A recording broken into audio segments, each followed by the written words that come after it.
Bonjour à tous et à toutes, bienvenue dans une nouvelle vidéo Cétose de Sport et Cancer. Aujourd'hui j'aimerais aborder succinctement la problématique des carences éventuelles dans le cadre d'un régime cétogène, parce que c'est un sujet qui revient régulièrement. J'ai eu une question récemment là sur ma chaîne YouTube, donc ça m'a donné l'idée de faire une vidéo pour répondre à cette question-là, mais c'est vrai que on voit de nombreux articles qui passent sur internet sur cette problématique-là, et un certain nombre de gens s'inquiètent, alors soit parce qu'ils suivent le régime ou parce qu'il y a des gens qui suivent ce régime et ils s'inquiètent pour eux, de manière, alors parfois légitime, parfois non, c'est ce que j'aimerais aborder.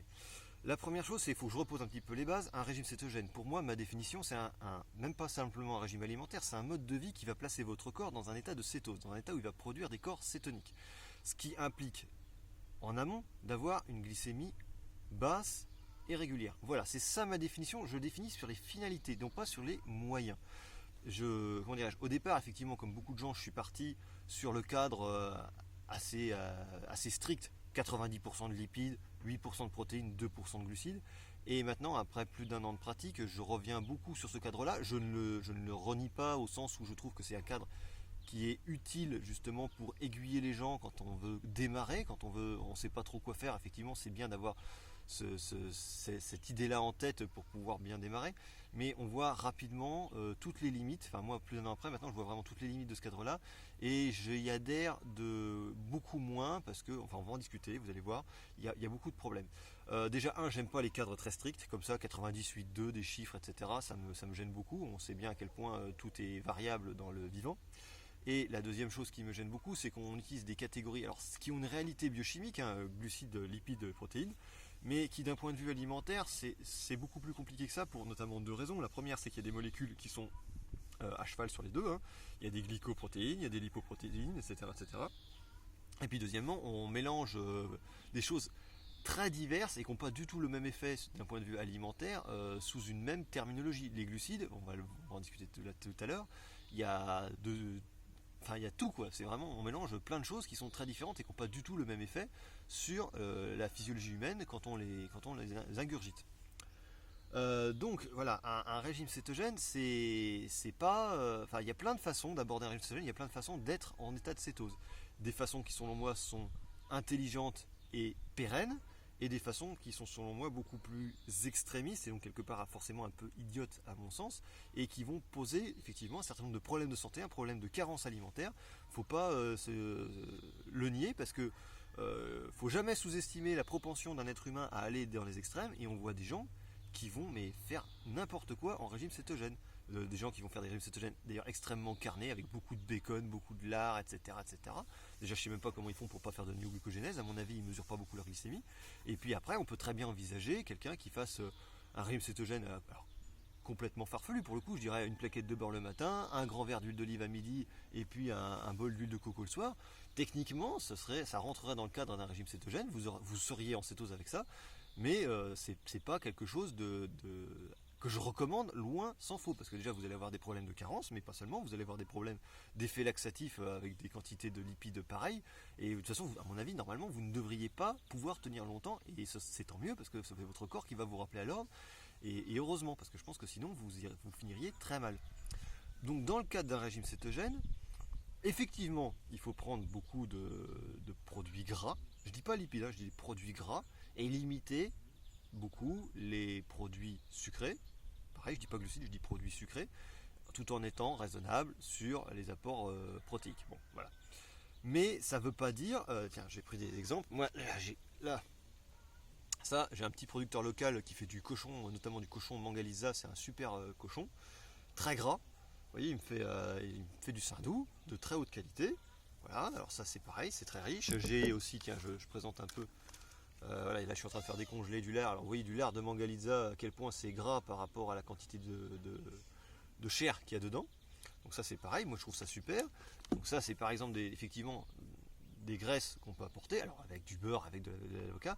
Je veux présenter aussi, alors moi ça c'est j'en suis fan de la noix de coco bio. Je remercie d'ailleurs Thierry Casasnovas et Eric Viard au passage, parce que bon, on peut les critiquer pour plein de choses, mais franchement, moi je leur serais éternellement reconnaissant de nous avoir fourni ce produit-là, de la noix de coco fraîche bio, parce que je me régale avec ça, et c'est vrai que c'est un élément qui est formidable dans le cas d'un régime cétogène. Vous vous doutez bien, là par exemple avec ce que je vous présente, là je ne vais pas manger que ça que des produits gras toute la journée et rien d'autre. Ça serait quand même, enfin, à mon avis, là, les problématiques de carence, ce serait peut-être très important. Même si dans l'eau de coco et puis la noix de coco, quand même, il y a pas mal de micronutriments. Je pense qu'en termes de potassium, etc., on doit apporter pas mal de choses intéressantes. Mais franchement, même en termes de fibres, ce serait un peu léger, etc. Enfin, il y a quand même, ça serait vraiment dommage de se limiter à ça. Alors, c'est pour ça aussi que je me suis mis là. On voit ici derrière moi, je suis dans mon jardin, hein, j'ai un tout petit jardin, mais j'ai mis des fruits rouges, un casseillier, un cassissier. Hop, je me sers directement sur l'arbre. Je peux manger des petits fruits rouges très riches en micronutriments, en antioxydants, en vitamines, etc. Alors certes, il y a des sucres à l'intérieur. Hein. Bon, il n'y en a pas tant que ça. Hein. Du cassis du jardin, je peux vous dire, c'est très acide, c'est très peu sucré.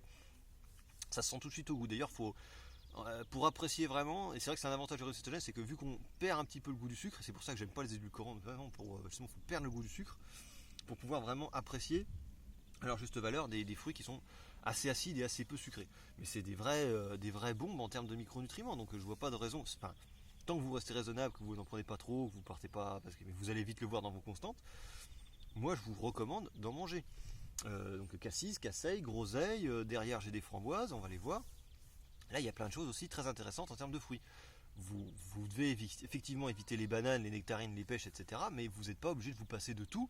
Il y a plein de choses qui sont quand même compatibles, pour moi, dans le cadre d'un régime cétogène, entre guillemets, intelligent. Et alors, on va faire un petit tour. Hop, je vais vous présenter 2-3 autres produits. Alors, là, par exemple, vous voyez mon petit potager. Alors j'ai fait léger cette année parce que j'avais pas beaucoup de temps, mais vous voyez par exemple j'ai planté beaucoup de kale. Alors le kale, bon vous connaissez tous, c'est un espèce de chou frisé non paumé, très riche en plein de choses, très riche en potassium et dans tout un tas de micronutriments. Et alors c'est quand même des glucides hein, quelque part, hein, mais ce ne sont pas des monos ou des disaccharides de type saccharose, fructose, glucose, etc. Ce ne sont pas des polysaccharides d'organes de réserve comme qu'on pourrait avoir de l'amidon dans des racines ou des tubercules. C'est vraiment des polysaccharides aussi, mais type cellulose, lignine, donc qui ne sont pas digestibles par mon système digestif et qui donc apportent un certain nombre de fibres qui vont permettre d'alimenter mon microbiote intestinal, de faciliter tout le travail de ce qu'on appelle le ballast digestif, etc. Donc c'est vraiment quelque chose que je recommande. Moi, dans le cas d'un régime cétogène, je dirais que le cœur quasiment de mon régime cétogène, ce sont des légumes verts et ou à feuilles, et de préférence crus pour apporter un maximum de micronutriments. Vous voyez ça, typiquement une grosse, un repas typique, ce serait beaucoup de feuilles de kale, avec, je vais mettre un petit peu de radis, je vais mettre un petit peu d'oléagineux, un peu d'avocat, je vais rajouter des concombres, je vais faire une espèce de sauce avec beurre, crème fraîche et puis citron, et voilà, je vais mettre un petit peu de lardon dedans. Que j'aurais coupé là, de ma tranche de lard, et ça va faire mon repas de midi, et ça va être, vous voyez là non seulement ça va apporter plein de micronutriments et ça va éviter tous les problèmes de carence, parce qu'il y a aussi plein de vitamines dans le kale par exemple, et ça va permettre de rester totalement en cétose, parce que vous élèverez pas votre glycémie en mangeant du chou, hein, je peux vous dire, vous pouvez y aller. Vous voyez, il y a de la salade là-bas, là par exemple, tiens, je présente des petites plantes, là il y a du kénopote blanc qui pousse, qu'on peut faire en jus, il n'y a pas de souci, alors en condition de le diluer un petit peu, parce que ça fait des jus qui sont très costauds. Il y a quelques orties, là vous les voyez peut-être pas, mais parce que j'ai ramené du crottin de cheval, donc ça m'a ramené plein d'orties. Là-bas j'ai de l'oseille. Donc là je vais vous montrer, là j'ai des petits, donc mes petits fruits rouges, succinctement on va montrer aussi là, regardez toutes les framboises, un vrai mur de framboisiers, hein, ils sont énormes les framboises de cette année, donc ça ce serait dommage de s'en priver, hein, raisonnablement bien entendu, il faut regarder ce que vous êtes capable de consommer en restant en cétose, mais faut pas vous en priver pour autant. Quelques fraises ici, pareil, il faut rester raisonnable parce que les fraises c'est quand même beaucoup plus sucré par exemple que le cassis, mais c'est quand même très bien. Et puis aussi, alors très important, les herbes aromatiques. Là, de la ciboule, du basilic, de la ciboulette. Tiens, du pissenlit au passage, c'est pas une herbe aromatique, mais c'est pareil, c'est très bon en salade. De la menthe, de la sauge, etc., etc. Et tout ça, ça va vous apporter énormément de micronutriments, éviter toutes les problématiques de carence et vous permettre d'avoir un régime cétogène qui sera équilibré et qui sera durable dans le temps. Voilà, c'est tout ce que je voulais vous montrer, voilà, pour vous expliquer qu'un régime cétogène, c'est pas simplement manger du gras, et puis du lard et du bacon et de la viande, etc., comme voudraient le faire croire certains. Non, non, enfin, pour moi, le cœur d'un régime cétogène, c'est d'abord de la verdure. Et effectivement, en termes d'apport calorique, c'est quand même les graisses qui vont faire la majorité des apports caloriques. Mais en termes de volume, je peux vous dire, l'essentiel de mes repas, c'est de la verdure. Et j'espère que ça vous aura intéressé et que vous suivrez, là pour le coup, c'est plus qu'un témoignage, là pour le coup c'est vraiment un conseil, je vous déconseille fortement de partir sur un régime cétogène qui serait vraiment trop de beurre, etc. Mais de toute façon je pense que vous allez être freiné tout de suite par les réactions de votre corps, écoutez votre corps et voyez ce qu'il vous dit. Allez, bonne journée à tous.